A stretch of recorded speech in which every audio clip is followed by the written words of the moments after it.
Om Tat Sat. Welcome to Gyan Bhakti channel from Swami Nikhilananda. My humble prostrations to the all-pervading Brahman, to my worshipful Gurudev, Swami Jyotirmayananji Maharaj, to Ram Parivar and all sages and saints, and to each of you divine soul watching today's satsang. We are currently covering the holy scripture, Mysticism of Ramayana. Commentaries by my worshipful Guruji, Swami Jyotirmayananji Maharaj, narrated by myself, Swami Nikhilananda. So, yesterday we were talking about the different avatars or reincarnations when God himself comes on earth. And we were discussing about the humorous story of Akbar Birbal. So this point is well illustrated by a humorous story about the Muhammadan king Akbar and his witty Hindu minister Birbal. Once King Akbar was trying to ridicule Birbal's religion, and he said, "You always talk about God coming to help his devotees. There are so many others at his command. Why doesn't he send some prophet or saint or angel to help his devotees? Why does he have to come himself?" Birbal said, "I will explain this to you, but give me a little time."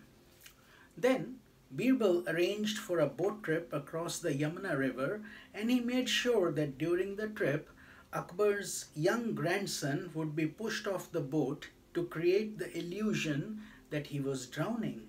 The plan was carried out perfectly, and the moment the young boy went overboard, King Akbar jumped out of the boat without hesitating for a moment and plunged into the water. As he jumped, Birbal tried to hold him back, saying, "Why, O king, do you jump into that cold water? You are the king. You have so many people at your command. Send them. Why do you have to jump into the water yourself?" Then Akbar realized what had just happened and received the message that the witty minister had tended to send him. That God, the embodiment of pure love, could never love his devotees any less than he. Akbar loved his grandson. He would surely rescue a devotee drowning in the sea of misery by himself directly, not through another personality. So this is a very profound point of the Sanatan Dharma, that we are all God's children. This entire universe is a creation of the divine self. Therefore, from time to time, he comes to establish order, righteousness, and to destroy evil.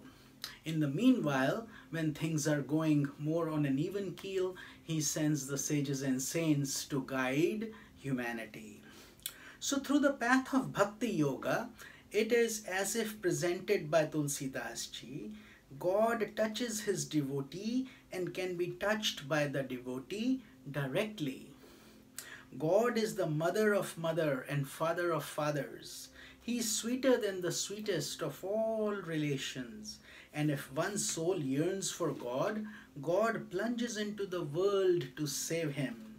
Brahman, the Absolute, who is beyond names and forms, enters the world process in order to protect the devotees and lead them to enlightenment. So this is the mystical impact and the detailed explanation of the avatara form in Sanatan Dharma.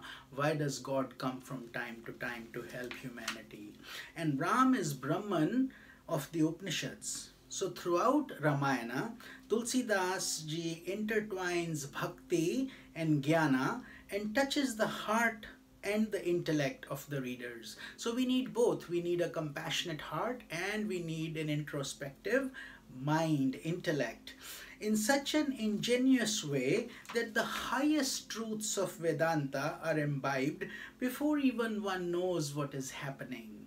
This is the wonderful nature of these Puranas or epics, the way they are presented to common people. They get a lot of wisdom of the Upanishads. Although the Ramayana is unexcellable as a devotional scripture, the entire story of Rama is at the same time a highly poetic presentation of the most profound wisdom of the Upanishads and of Vedanta. So there is perfect harmony in all the different scriptures, even though they may be called by different names and they have different messages the way it's taught. But the central theme is always the same: enlightenment. And how do we reach God? What is our journey in this human life, so to speak? Although Rama of the Ramayana is an incarnation of Lord Vishnu and is most adorable to those on the path of bhakti yoga or devotion, that Rama is also Brahman. Brahman meaning the absolute, and therefore surpasses even deities like Brahma, the creator, Vishnu, the preserver, or Shiva, the destroyer. So every aspect of Rama is to be viewed as the absolute, playing a human role. Attaining Rama is attaining self-realization, the highest goal of Vedanta. The non-dualistic philosophy of Vedanta is presented in the Ramayana in the form of a mystic dualism that exists between a devotee and God. This form of dualism is sustained by a devotional attitude in which the devotee is the servant and God is the master, and the world provides the materials for worship. As devotion advances, one recognizes the fact that these three, the devotee, the world, and God, are essentially the same Brahman. So every one of them has the same God consciousness element within them. On the path of devotion, a devotee begins with Dasoham. Das means servant. I am a servant of Rama. But when surrender becomes perfect, the I within you melts, and Dasoham becomes Soham. So see how beautifully it rhymes, Dasoham to Soham. So Das goes away and you become that. You merge into Brahman. And that is the goal of all our scriptures and spiritual practices.